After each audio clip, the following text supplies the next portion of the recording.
அந்த மருத்துவர் பாரதி செல்வன் அவர்களே, இந்த காரணம் இந்த சாராயம் இதற்கெல்லாம் வேலை பார்த்து கரையை தூக்கியது இந்த திராவிட மாடல் அரசு நடத்தி புதிய புதிய குற்றங்கள்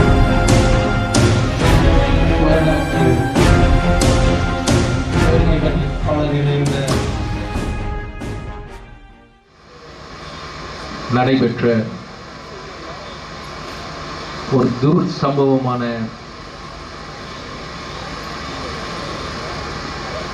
கூட்டு பாலியல் வன்புணர்வு குற்றத்திற்கு எதிராக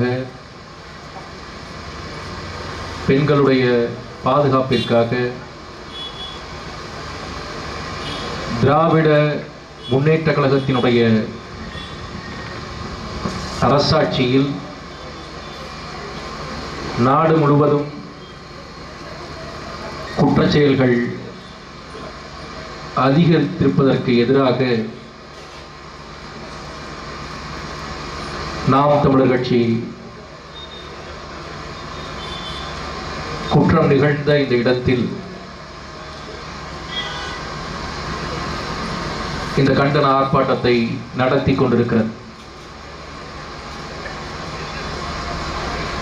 எனக்கு முன்பாக இங்கே எங்களுடைய முன்னோர்கள் மூத்தோர்கள் பேசினார்கள்.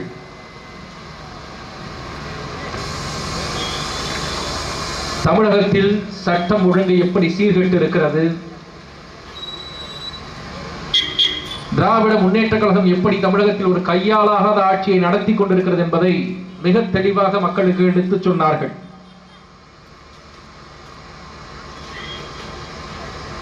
மதிப்பிற்குரியவர்களே, இந்த பிள்ளைகளுடைய பேச்சை எதிர்நின்று கேட்கிற பொதுமக்களே, மற்ற அரசியல் கட்சியில் இருக்கக்கூடிய சகோதர சகோதரிகளை நீங்கள் ஒரு நிமிடம் சிந்தித்து பாருங்கள். இது அத்தனையும் எங்கிருந்து தொடங்கியது? இது அத்தனையும் வின்ஸ்டன் சர்ச்சில் சொல்வது போல ஒரு சின்னஞ்சிறிய வாக்குச்சாவடிக்குள்ளாக சின்னஞ்சிறிய வாக்குச்சீட்டை எடுத்துக்கொண்டு சின்னஞ்சிறிய பென்சிலால் அதில் குறியிட்டு சின்னஞ்சிறிய பெட்டிக்குள்ளே போடுகிறானே அந்த சின்னஞ்சிறிய வாக்காளன், அந்த வாக்காளனும் அந்த வாக்கும் தான் ஜனநாயகத்தில் யாவற்றையும் தீர்மானிக்கிறது என்கிறார். நீங்களும் நானும் வாழ்ந்து கொண்டிருக்கக்கூடிய இந்த இந்திய பெருந்தேசம் அடிப்படையில் ஒரு ஜனநாயக நாடு. ஜனநாயகத்தினுடைய சிறப்பம்சம் என்னவென்றால், ஜனநாயக நாட்டிற்குள்ளாக நாம் அனைவரும் ஒன்று என்றுதான் எண்ணப்படுகிறோம். ஒன்றிற்கு மேலாக யாருமே எண்ணப்படுவது இல்லை. இந்த நாட்டிலே மிகப்பெரிய பணக்காரன் அம்பானிக்கும் ஒரு ஓட்டு தான். இந்த நாட்டிலே தெருவோரத்தில் இருந்து பிச்சை எடுக்கிறாரே பிச்சைக்காரன், அந்த பிச்சைக்காரனுக்கும் ஒரு ஓட்டு தான். அம்பானி ஆனாலும் பிச்சைக்காரன் ஆனாலும் ஜனநாயகத்தின் முன்பாக சமமானவர்கள் தான், அவர்களுக்கு ஒரு ஓட்டு தான்.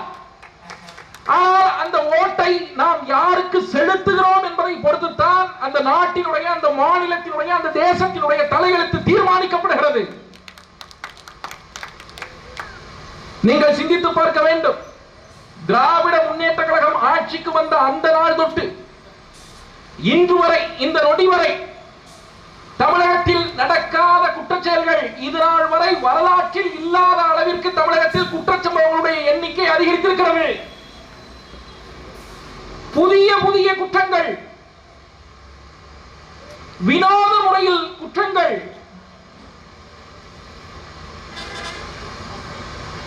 கள்ள நோட்டு மாத்துறதிலிருந்து, கஞ்சா விற்கிறதிலிருந்து, ஹெராயின் விற்கிறதிலிருந்து, கொக்கைன் விற்கிறதிலிருந்து, பெண்களுக்கு எதிராக நிகழ்த்தப்படுகிற பாலியல் வன்கொடுமைகளில் இருந்து, கற்பழிப்புகளில் இருந்து, கொலையில் இருந்து, கொள்ளைகளில் இருந்து, நில கட்ட பஞ்சாயத்தில் இருந்து,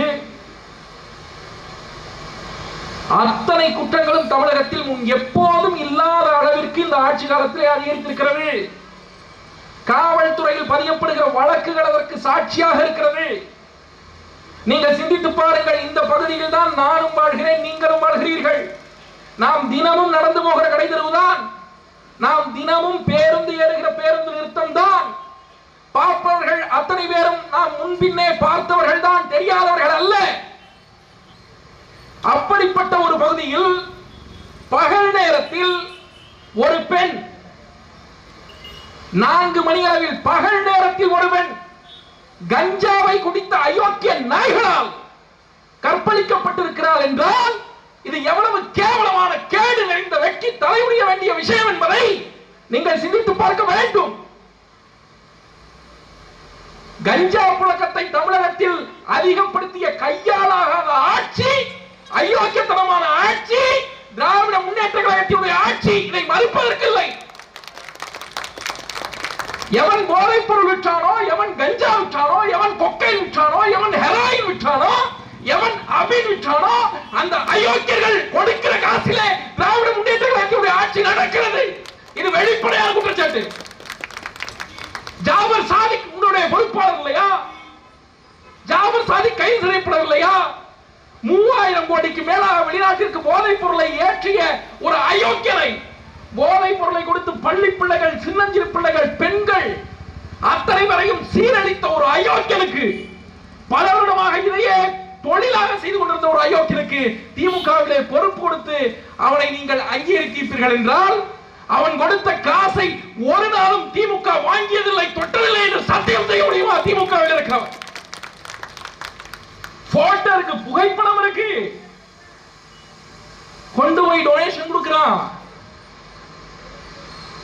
இன்னும் எத்தனையோ பேர். சிந்திச்சு பாருங்க. ஒரு குற்ற வழக்கு நடந்துருச்சு, காவல்துறை விசாரணை தொடங்கி இருக்கு, முதல் தகவல் அறிக்கையை பதிவு செய்து. எதனால் நடைபெற்றது? முக்கியமான காரணம் என்ன? அந்த குற்றச்செயலை செய்தவர்கள் தங்கள் நிலையறியாத போதையில் இருந்தார்கள், கஞ்சா அடித்திருந்தார்கள். அதுதான் குற்றம். கஞ்சா அடிச்சா மட்டும்தான் இங்க போதை வருதா? இல்ல. இந்த அரசாங்கம் என்ன செய்கிறது? டாஸ்மாகை திறந்து வைத்து, நீங்க சிந்திச்சு பார்க்கணும், உலகத்துல எல்லா சமுதாயத்திலும் குடி இருக்கு, எல்லா சமுதாயத்திலும் போதை இருக்கு. ஒவ்வொரு நாட்டுக்கும் ஒவ்வொரு விதமான மதுபானங்கள் உண்டு, போதை வஸ்துக்கள் உண்டு. ஆப்கானிஸ்தானியன் ஓபியம் பயன்படுத்துகிறான், ரஷ்யன் வோட்கா பயன்படுத்துகிறான், யூரோப்பியன் வைன் பயன்படுத்துகிறான். நாம் ஒரு காலத்திலே கல்லை குடித்துக் கொண்டிருந்தோம். ஒவ்வொரு நாட்டிற்கும் ஒவ்வொரு போதை வஸ்து உண்டு. அது மனித சமுதாயத்தில் ஆரம்பத்தில் இருந்தே பழக்கப்பட்ட ஒன்று. போதை இல்லாத நாடோ தேசமோ, போதை வஸ்து இல்லாத தேசமோ உலகத்தில் நீங்கள் காண கிடைக்காது. அப்படி ஒரு நாடு இல்லை பெரும்பாலும். அப்படி இருக்கிறது என்று யாராவது சொன்னால் அது போய். ஆனால் அவர்களுக்கும் நமக்கும் வித்தியாசம் என்னவென்றால், அவர்கள் மதுவை எப்படி குடிக்க வேண்டும், எந்த மதுவை குடிக்க வேண்டும், எவ்வளவு குடிக்க வேண்டும் என்று தெரிந்து குடிக்கிறார்கள். அவர்கள் குடிக்கக்கூடிய மது தரமாக இருக்கிறது. இங்க பிரச்சனை என்னன்னா, கரும்பு சக்கையில் இருந்து எடுக்கிறது, கோதுமை கழிவிலிருந்து எடுக்கிறது. எந்த விதத்திலும் தரமற்ற சாராயத்தை டாஸ்மாகிலே சாராய ஆலைகளில், அதுவும் யாருடைய சாராய ஆலை? இதே அரசியல்வாதிகளுடைய சாராய ஆலை, இதே திமுகவில் இருக்கக்கூடிய அமைச்சர்கள் மந்திரிமார்களுடைய சாராய ஆலை, இதே அதிமுகவிலே இருக்கிற அமைச்சர்கள் மந்திரிமார்களுடைய சாராய ஆலை. இவர்கள் சாராய ஆலையில் இருந்து தரம் குறைந்த சாராயத்தை தயாரித்து அதை அரசே நேரடியாக மக்களுக்கு விற்பனை செய்கிறது. காலம் முழுவதும் உழைத்து கலைத்தவன் என்ன செய்கிறான்?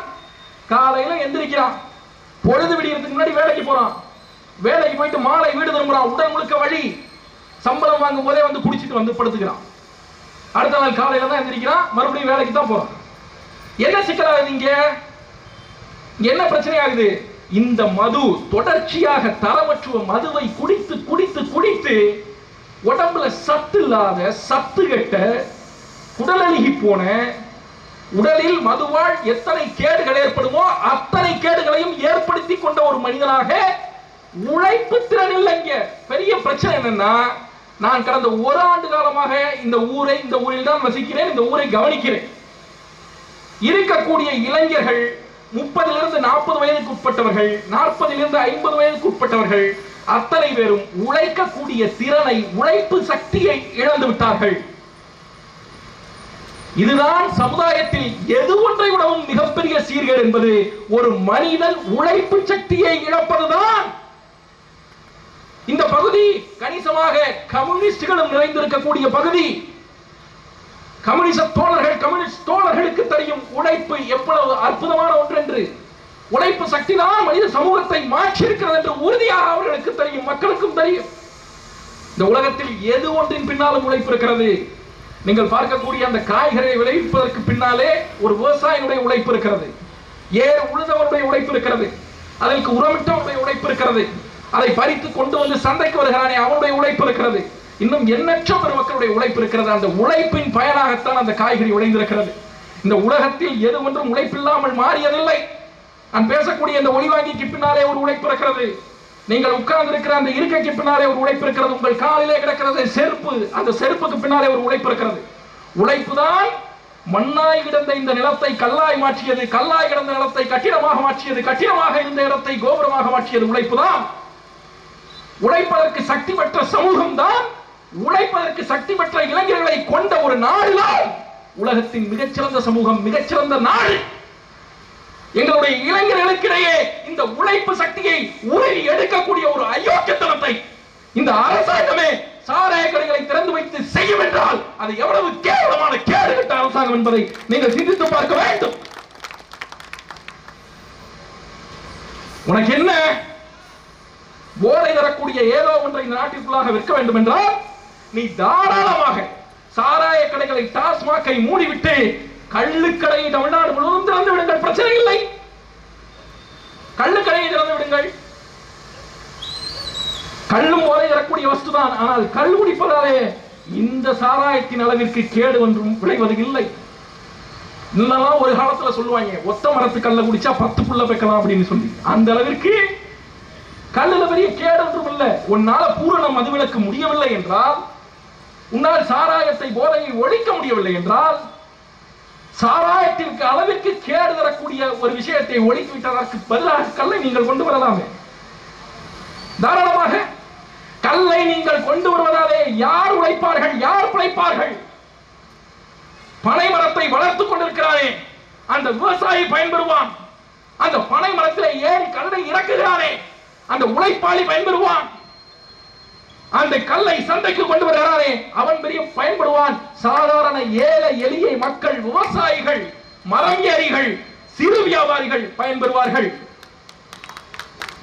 இந்த நாட்டிற்குள்ளாக இந்த விவசாயிகள், சிறு வியாபாரிகள், மக்கள் எவனுமே பயன்பெறக்கூடாது.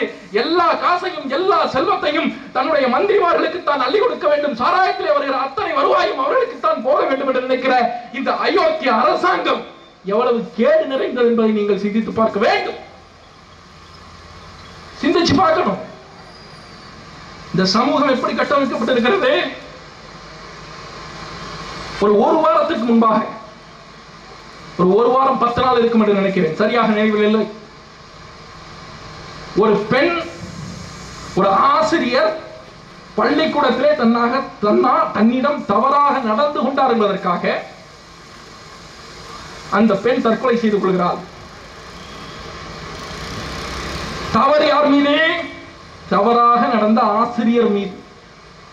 ஒரு பள்ளிக்கூடத்திற்கு பெண் பிள்ளையை எந்த நம்பிக்கையிலே அனுப்புகிறோம், வீடு எந்த அளவிற்கு பாதுகாப்பானதாக இருக்குமோ அதே அளவிற்கு அவள் படிக்கக்கூடிய பள்ளிக்கூடமும் பாதுகாப்பாக இருக்கும் என்ற நம்பிக்கையில் தான் சிறுமிகளை பள்ளிக்கூடத்திற்கு அனுப்புகிறோம்.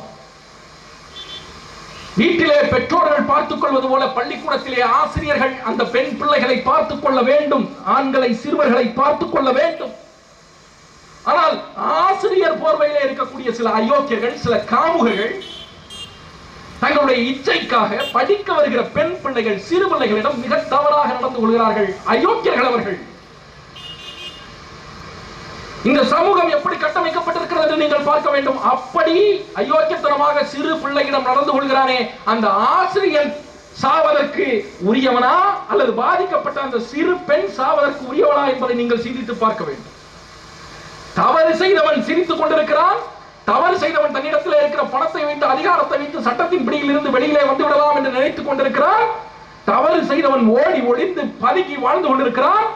பாதிக்கப்பட்ட பெண் மனமுடைந்து போய் தற்கொலை செய்து கொள்கிறார் என்றால் இந்த சமூகம் அந்த அளவிற்கு கேவலமான சிந்தனைகளை அந்த பெண்ணினுடைய தலைக்குள்ளாக, மூளைக்குள்ளாக, சிந்தனைக்குள்ளாக புகுத்தி இருக்கிறது என்றுதான் அர்த்தம். தவறு செய்தது அந்த பெண் இல்லை. அவன் உன்னை தொட்டிருக்கலாம், நீ எடுத்து போரிடு, சண்டை போடு, நீ வெளியிலே வந்து சொல், அவனை அம்பலப்படுத்து என்று ஒரு சமூகம் ஒரு பெண் பிள்ளைக்கு சொல்லிக் கொடுக்கும் என்றால் அது சிறந்த சமூகம், அது நாகரிக சமூகம். உன்னை தொட்டுக்கலாம், என் குடும்பமான போச்சு, வெளியில யாருக்கிட்டையும் சொல்லாதே எவன் ஒருவன் சொல்கிறானோ அவன் இந்த சமூகத்திலே சீர் பிடித்தவன், சீக்கு பிடித்தவன். அப்படி செய்வதாலே என்ன நடக்கிறது? உன்னுடைய பெண் பிள்ளை மனமுடைந்து போய் தற்கொலை செய்து கொள்கிறது. இது தொடர்ச்சியாக நடந்து கொண்டே இருக்கிறது. எண்ணற்ற, ஒன்றல்ல ரெண்டல்ல, எண்ணற்ற குற்றச்செயல்கள். நிர்வாக சீர்கேடுங்கிறது எவ்வளவு கேவலமா இருக்கு. குறிப்பா தஞ்சாவூர் மாவட்டத்தில், குறிப்பா இந்த ஒரத்தநாடு சட்டமன்ற தொகுதியில நிர்வாக சீர்கேடுங்கிறது எவ்வளவு கேவலமா இருக்குன்னா, இந்த ஒரத்தநாடு தாலுகாவிற்கு உட்பட்ட பெரும்பகுதியான நஞ்சை புஞ்சை நிலங்கள் இருக்கு இல்லையா, இந்த நிலங்கள் எல்லாமும் யாரோ ஒருவருடைய பேரில் இருக்கிறது, பட்டா இருக்கிறது.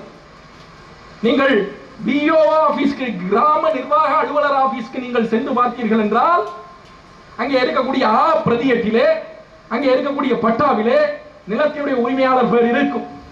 இதே நீங்கள் கணினி சிட்டா எடுக்க சொல்வார்கள். கணினி சிட்டாவிலே நீங்க தேடி பார்த்தீர்கள் என்றால் சம்பந்தமே இல்லாத இன்னொருவர் பேர் இருக்கும்.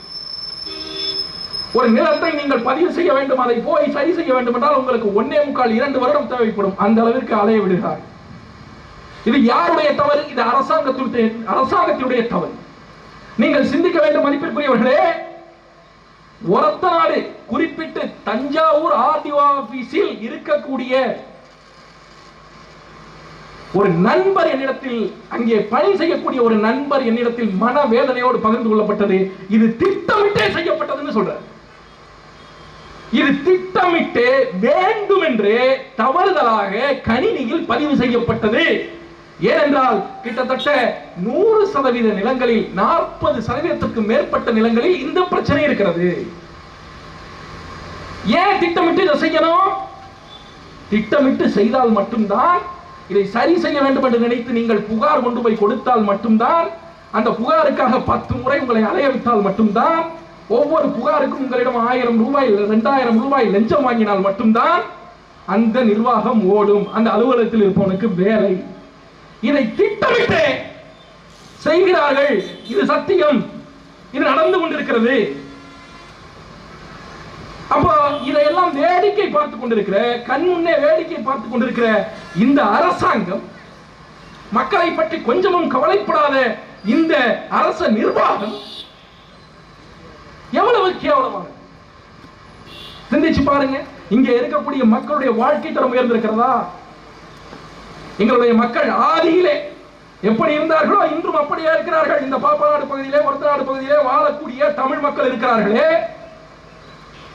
எப்படி முன்னேறி இருக்கிறது? வீட்டுக்கு ஒருவர் வெளிநாடுக்கு சென்று அந்த குடும்பத்தை காப்பாற்ற வேண்டிய சூழல் இருக்கிறது. எதற்காக வெளிநாட்டிற்கு செல்கிறான்?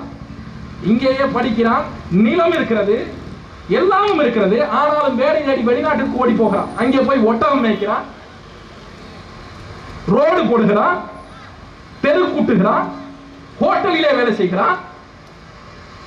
இந்த ஊரிலே மன்னர் போல, ராஜா போல இருந்தவன் 10 ஏக்கர் 5 ஏக்கர் நிலம் இருக்கும். குறைஞ்சது 100 குழி 200 குழியாவது இடம் இருக்கும். விவசாயம் பண்ணி சாப்பிடுறவன், அவன் வீட்டுல பின்னாடி கட்டி வச்சிருப்பானே பாத்ரூம், அந்த பாத்ரூம் அளவுதான் துபாயில அவன் தங்குற இடம் இருக்கும். எதுக்கு இங்க இருந்து அங்க ஓடுறான் வேலைக்கு? ஏன் அரபு நாடுகளுக்கு ஓடுறான்? என்ன இல்ல இந்த ஊர்ல? எனக்கு புரியவே இல்லை. என்ன வளம் இல்லை இந்த ஊர்ல? விவசாய நிலம் இல்லையா? விவசாயம் இல்லையா? விவசாய உற்பத்தி பொருட்கள் இல்லையா? சந்தை இல்லையா? என்ன இல்லை இந்த ஊர்ல? இடம் இல்லையா? எல்லாமும் இருக்கிறது. ஆனாலும் இங்கே இருக்கக்கூடிய மக்களுக்கு வேலை வாய்ப்பு எங்கே கிடைக்கிறது? வெளிநாட்டிலே கிடைக்கிறது. இப்படி ஒரு சிந்தனையை யார் உருவாக்கியது? அரசாங்கம் உருவாக்கியது. அரசாங்கம் நினைத்திருந்தால் திட்டங்கள் வகுத்திருக்கலாம், சட்டங்கள் வகுத்திருக்கலாம், வேலை வாய்ப்புகளை உருவாக்கி இருக்கலாம், நம்முடைய இளைஞர்களை பலப்படுத்தி இருக்கலாம், அவருடைய வாழ்க்கையை பலப்படுத்தி இருக்கலாம், அவர்களுக்கு வேலை வாய்ப்பினை ஏற்படுத்தி கொடுத்திருக்கலாம், அவருடைய வாழ்க்கை தரம் உயர்வதற்கான வழியை செய்து கொடுத்திருக்கலாம். இதிலெல்லாம் அக்கறை துளியும் கிடையாது. இங்கே இருக்கக்கூடிய சட்டமன்ற உறுப்பினர்களுக்கும் கிடையாது, நாடாளுமன்ற உறுப்பினர்களுக்கும் கிடையாது. ஏன்னா இதெல்லாம் அவன் யோசிக்கணும், அவன் செய்யணும். அவனுக்கு நிதி ஒதுக்கப்படுது, மத்திய அரசாங்கம் நிதி ஒதுக்குது, மாநில அரசாங்கம் நிதி ஒதுக்குது. வளர்ச்சி பணிகள் என்கிற பெயரில் போட்ட ரோட 12வது முறை போடுவான்.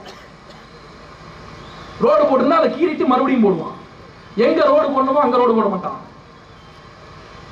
இவனுக்கு என்ன டெண்டர் எடுக்கணும், கான்ட்ராக்ட் எடுக்கணும், அதுல கமிஷன் அடிக்கணும். அதை தாண்டி இங்க இருக்கக்கூடிய அரசியல்வாதிகளுக்கு என்ன வேலை?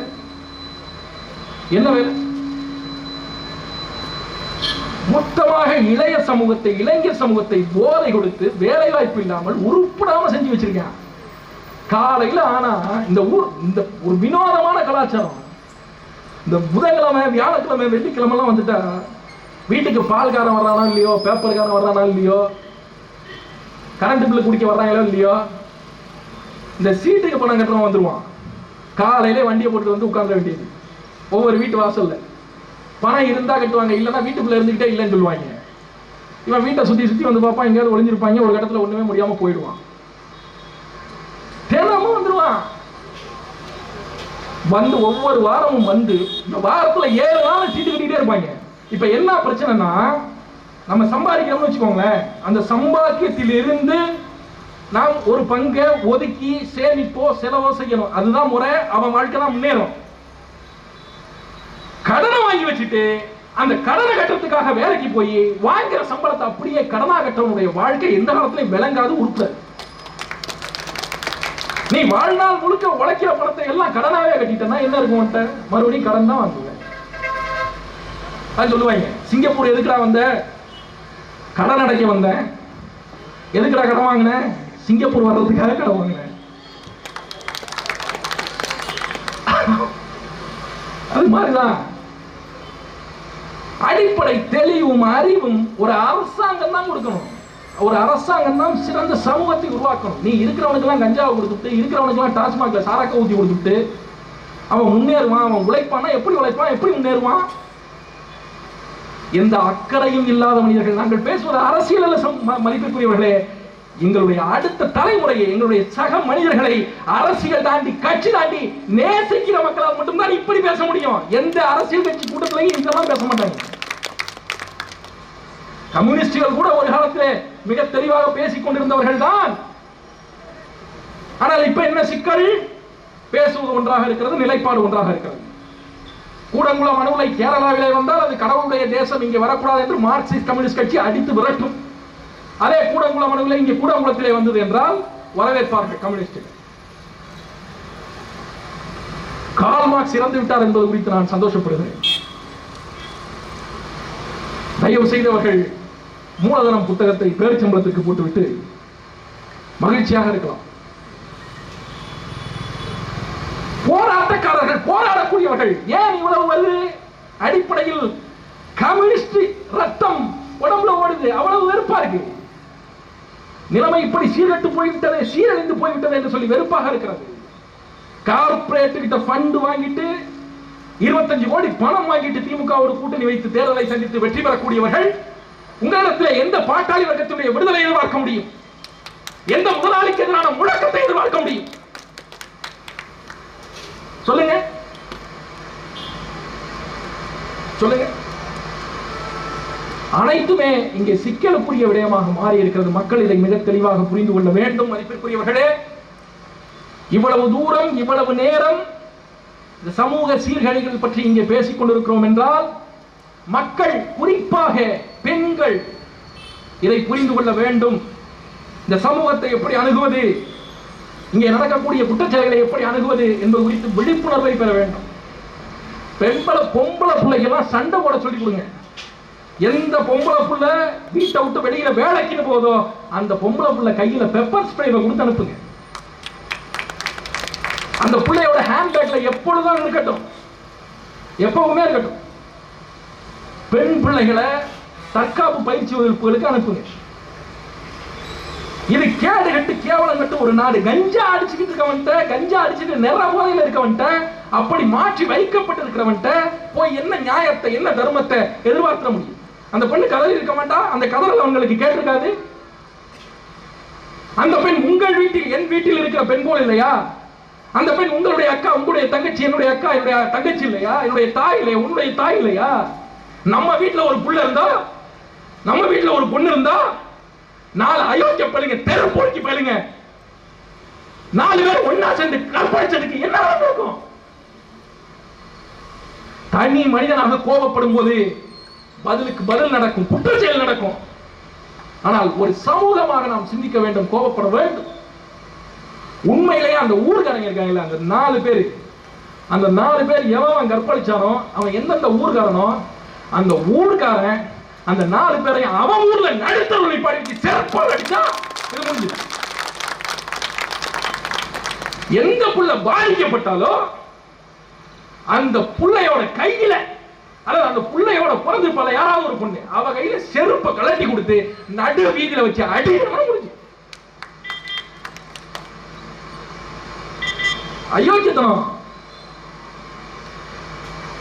காவல்துறை எப்பொழுதும் போல கடமையை செய்யும், ரொம்ப பொறுமையா செய்வாங்க அவங்க. ஆக மக்களாகிய நாம் வெளிப்படைய வேண்டும். இந்த ஆட்சியில் நடக்கக்கூடிய குற்றச்செயல்களுக்கு எதிராக நாம் தொடர்ச்சியாக குரல் கொடுக்க வேண்டும், பேச வேண்டும். ஒரு சமூகமாக, ஒரு குழுவாக, சமூகத்தில் மாற்றத்தை விரும்பக்கூடிய மனிதர்களாக நாம் ஒன்றிணைய வேண்டும். அப்பதான் இதை சரி செய்ய முடியும். அதனால் அதை நோக்கி நாம் பயணப்படுவோம். மதிப்பிற்குரியவர்களே, சமூக மாற்றத்திற்கான மிக தெளிவான பாதையில் நாம் தமிழர் கட்சி சென்று கொண்டிருக்கிறது. தொடர்ச்சியாக இந்த மண்ணுக்கும் மக்களுக்குமாக களத்திலே கொஞ்சம் கூட சோர்வடையாது, கொஞ்சம் கூட அழுக்கடையாது, கொஞ்சம் கூட ஊழலுக்கும் லஞ்சத்துக்கும் வாய்ப்பளிக்காது இந்த பிள்ளைகள் தூய்மையான ஒரு அரசியலை முன்னெடுப்பதற்காக களத்திலே நிற்கிறோம். இங்கே நின்று பேசக்கூடிய தெம்பும் திராணியும் தைரியமும் யார் கொடுத்தது? எதிரிலே இருக்கிற மக்கள் கொடுத்தது. ஏன் இந்த நாட்டிலே அத்தனை பேரும் ஓட்டு வாங்கினான், அத்தனை பேரும் எம்எல்ஏ ஆனான், எம்பி ஆனான், ஆட்சி அதிகாரத்திற்கு போனான். ஆனால் நாம் தமிழர் கட்சிக்காரன் வாக்கு வாங்கினான். அவன் வாங்கிய 30 லட்சத்துக்கு மேற்பட்ட வாக்கில் ஒரு வாக்குக்கு 1 ரூபாய் கூட அவன் காசு கொடுத்து வாங்கியதில்லை. அத்தனையும் இந்த மண்ணிலே மாற்றத்தை விரும்பக்கூடிய மக்கள் நேர்மையாக எங்களுக்கு அளித்த வாக்கு. அந்த வாக்கின் மீது நின்று, அந்த மக்களின் நம்பிக்கையின் மீது நின்று இந்த சமூகத்தினுடைய எதிர்காலத்திற்காக நாங்கள் பேசிக் கொண்டிருக்கிறோம். நீங்கள் எங்களோடு கரம் கோர்க்க வேண்டும், எங்களோடு இணைந்து நிற்க வேண்டும். நாம் அனைவரும் ஒன்று சேர்ந்து நம்முடைய ஊரை, நம்முடைய மாவட்டத்தை, நம்முடைய நாட்டை திருத்துவதற்கு, மாற்றுவதற்கு, முன்னேற்றுவதற்கு முயற்சி செய்வோம். எங்களோடு கைகோருங்கள். நாம் தமிழர் கட்சியில் இருக்கக்கூடிய எங்களுடைய உறவுகள் தொடர்ச்சியாக பாப்பாநாடு பகுதியிலும், ஒரத்தநாடு தாலுகா முழுவதும், சட்டமன்ற தொகுதி முழுவதும் அடுத்தடுத்து தொடர்ச்சியாக உறுப்பினர் சேர்க்கை முகாம்களை நடத்தவிருக்கிறார்கள். விருப்பப்படக்கூடிய இந்த சமூக மாற்றத்திற்காக தங்களுடைய பங்களிப்பை அளிக்க வேண்டும் என்று விரும்பக்கூடிய உறவுகள் உறுப்பினர்களாக இணைந்து கொள்ளுங்கள். நாம் தொடர்ச்சியாக பயணப்படுவோம். கட்டாயம் இந்த நிலத்தினுடைய ஆட்சி அதிகாரத்தை நாம் ஒரு நாள் கைப்பற்றுவோம். அன்றே இந்த மண்ணும் மக்களும் மேன்மையுற வாழ்வதற்கான அத்தனை வேலைகளையும் நாம் செய்வோம். அதுவரை இணைந்திருங்கள், நம்பி இருங்கள் மக்களே. நன்றி, வணக்கம். நாம் தமிழர்.